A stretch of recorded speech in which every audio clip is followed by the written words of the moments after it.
আপনি এটার বিএসটি করেছেন তো? এটা ফ্রুট কেক। আচ্ছা, ফ্রুট কেকে কি থাকতে হবে?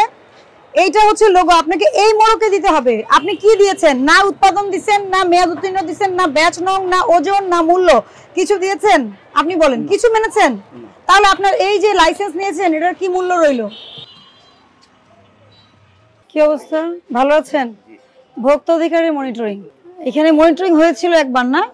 আচ্ছা, তখন আপনাদেরকে ফিডব্যাক তো দিয়েছেন না যে কি কি করতে হবে, কিভাবে চলতে হবে। আচ্ছা আসেন দেখি, আপনার এখানে কি সব মহিলা কর্মী? এদের ড্রেস কোড কোথায়? এত ময়লা পোশাক আশাক পরে কি করতেছে এগুলো? এত গরম এখানে, আপনারা এই যে এত গরমের মধ্যে এত লোকজন অসুস্থ হয়ে যাবে। আপনার ভেন্টিলেশন নাই? এটা কি জিনিস বের করেন তো। ইস্ট কখনো এরকম হিটে রাখা যাবে? মানে ইস্ট আপনার টেম্পারেচার কন্ট্রোল করতে হয় তো ইস্টের। এটা কি জিনিস দেখি, রঙিনটা কি জিনিস? চেরি। আপনি চেরি খেয়েছেন কখনো? দেখেছেন চেরি কেমন হয়? এটা খেয়ে দেখেন, এটা পেঁপে দিয়ে করেছে। আপনি নিজেই খেয়ে দেখেন তো, এটা মানুষের খাওয়ার জন্যই দিয়েছেন। খেয়ে কি বুঝতেছেন কি জিনিস এটা? এটাগুলো তো পেঁপে দিয়ে বানান আপনারা, এই যে পেঁপে দিয়ে বানায় না। এটা কি আপনাদের বার্থডে কেক? জি। কিছু আছে, ডেট আছে, কিছু আছে?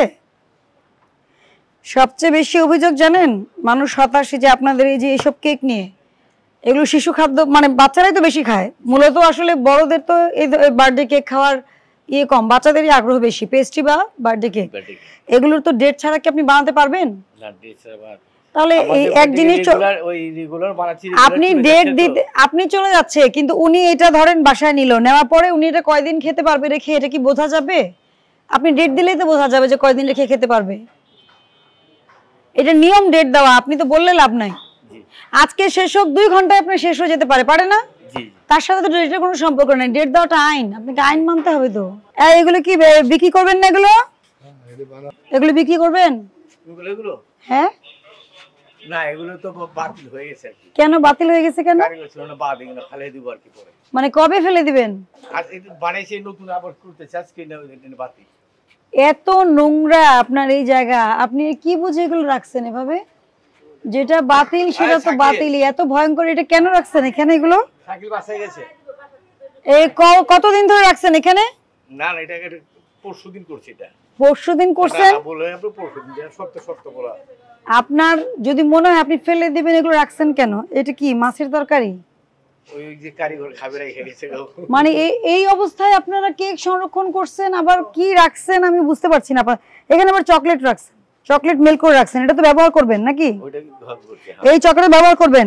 এইটা কি কোনোভাবে একটা খাদ্য উৎপাদনকারী প্রতিষ্ঠানে কি কোনোভাবে এটা কি অ্যাকসেপ্টেবল? আপনার এই জায়গাটার যা অবস্থা, হ্যাঁ, তা আপনি কি শিখছেন? এবং আপনি এটা দেখেন, আপনি আসছেন ভালো, আপনি কি মনিটরিং করেন কখনো এখানে? জি। কখনো করেন মনিটরিং? আপনি মনিটরিং করলে এই যে এগুলো এখানে কিভাবে থাকে, আর এই যে দাঁড়ান প্লিজ, এই যে একটা শোকেস, এগুলো উনি বলছে 2 দিন আগেই রাখছে, এগুলো নষ্ট। আপনি একটু নমুনাটা দেখেন, দেখেন না, এটা বাদ হলে, ধরেন এটা বাদ হলে কেন এখানে থাকবে? আপনি আমাকে বলেন, বাদ হলে হ্যাঁ তাহলে কি হবে? বাদের জিনিস আপনি আলাদা করে একটা বস্তায় ভরে রাখবেন, আপনি ডিক্লারেশন দিবেন যে খাওয়ার যোগ্য নয়, খাওয়ার জন্য নয় বা বিক্রয়ের জন্য নয়, তাই না? তাহলে আপনি দেখেন এটার মধ্যে আপনার সিনারিওটা দেখেন, যে এইখানে আপনি দেখেন, এখানে আবার আপনি চকলেট রাখছেন, ব্যবহার করছেন, এই যে চকলেট। হ্যাঁ, আপনি বলেন, আপনি একটা খাদ্য স্থাপনার মালিক, আপনি কোনোভাবে কি আপনার এই র্যাকটা কি গ্রহণযোগ্য কিনা? নিচে দেখেন, উপরে দেখেন, পুরোটা দেখেন, আপনি গ্রহণযোগ্য না। আপনারা এভাবে হলে তো আসলে শুনেন, নিরাপদ খাদ্য আইন কিন্তু অনেক কঠিন আইন, আপনাদেরকে বুঝতে হবে। আমরা ভোক্তা অধিকার আইনের সাথে নিরাপদ খাদ্য আইনের খুব ক্লোজ কানেকশন। বিএসটিআই, ভোক্তা অধিকার আইন আর নিরাপদ খাদ্য আইন। নিরাপদ খাদ্য আইন আপনি না মানলে ভোক্তা অধিকার আইনেও জরিমানা হয়, নিরাপদ খাদ্য আইনেও জরিমানা হয়, এবং নিরাপদ খাদ্য আইনে কিন্তু জরিমানার পরিমাণ অনেক বেশি। আপনি যে ফ্রুট ব্যবহার করছেন, এটা কিসের ফ্রুট, এত কালার কেন, এটার কোনো কিছুই ঠিক নাই। আপনি এই যে এগুলো সব বার্থডে কেক ডিপ ফ্রিজে কেন? বার্থডে কেক ডিপ ফ্রিজে কেন? কবে বানিয়েছেন এগুলো? আপনি বুঝতেছেন না, আপনি যদি ডিপ ফ্রিজে রাখেন এইটা তো পরে বাইরে আর নরমালে তো এভাবে রাখা যাবে না। আর কেক তো ডিপ ফ্রিজে রাখার জিনিস না। কেক আপনি ডিপ ফ্রিজে কেন রেখেছেন? টোস্ট বিস্কুট, ড্রাই কেক, মিষ্টি বিস্কুট এগুলো বের করেন। আপনাকে তো এটা বলা, আপনি তো মোড়ক নিয়েছেন, মোড়কের অনুমোদন নিয়েছেন। এই যে এটা কোনটা? এটা টোস্ট বিস্কুট। এটার উৎপাদন মেয়াদ এগুলো কোথায়? এটা আপনি আমরা আলগা টোকেন লাগাই তো। না না, আমি তো এই জন্যই আপনার এখানে আসলাম। না না ঠিক আছে। আপনি টোকেন আর কখন লাগাবেন? আপনি আপনার ফ্যাক্টরির সঙ্গে আপনি বাইরে চলে আসছেন বিক্রি করার জন্য, এখানে এসে পড়ছেন, তাহলে এটাতে কোথায়? আর আপনার কি ডিজাইন ওনারা অনুমোদন করেছে? আপনি কি ডিজাইন করেছেন? এই যে দেখেন পণ্যের ছবি, এটা ধোকা দেওয়ার কোনো বিষয় না। আপনাকে পণ্যের যে ছবি ওনারা অনুমোদন করেছে এর বাইরে তো আপনি করতে পারবেন না। এই যে আপনি তো এটা দেখি, এটা টোস্ট, হ্যাঁ, তো আপনার তো এই ডিজাইন পাস হয়েছে।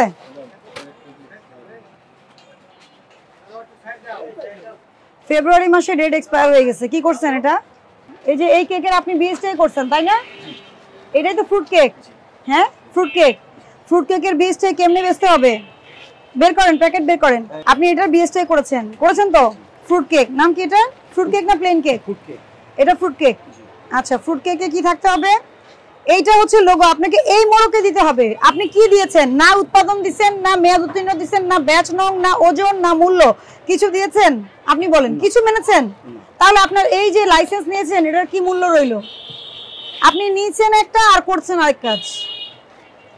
এই কাগজপত্র অনুযায়ী আপনি অনেক ভালো ব্যবসায়ী, আপনি নিয়ম অনুযায়ী লাইসেন্স নিয়েছেন, সব করছেন, কিন্তু আপনি আসলে কি বিক্রি করছেন? আসল সিনারিও কি? ফিল্ডে আসল সিনারিও কি? পারবেন কি না? আপনার কি পাস করেছেন? এটা পাস করেছেন। জি, এইটা পাস। কি হ্যাঁ, তো আপনার কোথায় এখানে কোথায় আছে ব্যাচ নং, উৎপাদনের তারিখ, মেয়াদের তারিখ, ওজন, বিক্রয় মূল্য কোথায় আছে আমাকে দেখান। এই প্লেন কেক, স্পঞ্জ কেক, এই তিনটা কেকেরই কোথায় আছে আমাকে দেখান। আছে? ডেট ছাড়া আপনি যেগুলো বিক্রি করছেন, এই যে কেরানীগঞ্জের যে লোকজনকে ঠকাচ্ছেন, তো ডেট ছাড়া তো কেক, বিস্কিট, পাউডার কিছুই বিক্রি করা যাবে না। ডেট ছাড়া যদি আপনি বিক্রি করেন, আপনি যদি আমাকে বলতেন যে ম্যাডাম ওজনটা দিতে পারি নাই, ভুল হচ্ছে, ওজনটা দিতে পারি নাই, বা আপনি তো মোড়কজাত পণ্যের যে আইন আছে এগুলো কিছুই মানতেছেন না, এভাবে তো হবে না। এগুলি আপনি মন গড়া যা মনে চায় তাই করেছেন।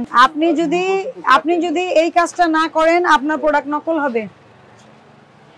হবে, বাজারে যাবে। এখন আপনার নিজের প্রোডাক্টই তো আপনি ঠিক মতো কিছু ডেট দেন নাই, যা মনে যাচ্ছে তাই করে বেড়াচ্ছেন। যা করলেন, আপনি 2.5 বছরে কিভাবে বিজনেস করছেন এটা আমি আসলে জানি না। আপনি কিভাবে বিজনেস করেছেন, যেটা করেছেন সেটা পুরোটাই আপনার ভুল। ওনারা যে ডিজাইন দিয়েছে হুবহু এটাই হবে, এইখানে কিন্তু কোনো ব্যত্যয়ের সুযোগ নাই। মানে যা দিবে সেটাই আপনি তো নিজেই দিয়েছেন, আপনি এই ডিজাইন দিয়েছেন, ওনারা এটা অনুমোদন করে ওনাদের সার্ভারে এটাই আছে।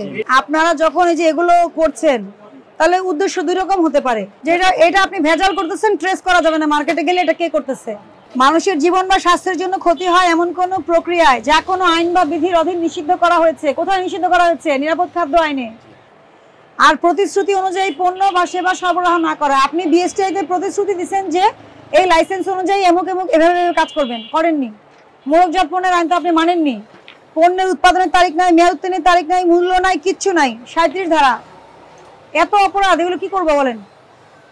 আপনি নিজেই বলেন, এত অপরাধ, এতগুলো ধারায় আপনার এখানে অপরাধ হয়েছে। আপনি তো এই যে মেয়াদ ছাড়া জিনিসপত্র বিক্রি করছেন, এরপর আবার কি মেয়াদ উত্তীর্ণ প্রোডাক্ট পাওয়া গেছে আপনার এখানে? বলেন, পাওয়া গেছে না? ফেব্রুয়ারি 2 মাস হয়ে গেছে। আপনাকে আমি সতর্ক করছি, আপনাকে সতর্কতামূলক 1 লক্ষ টাকা জরিমানা আরোপ করা হলো। ভবিষ্যতের জন্য সচেতন হবেন, আর যতদিন পর্যন্ত প্যাকেট না করতে পারবেন বিক্রি করবেন না।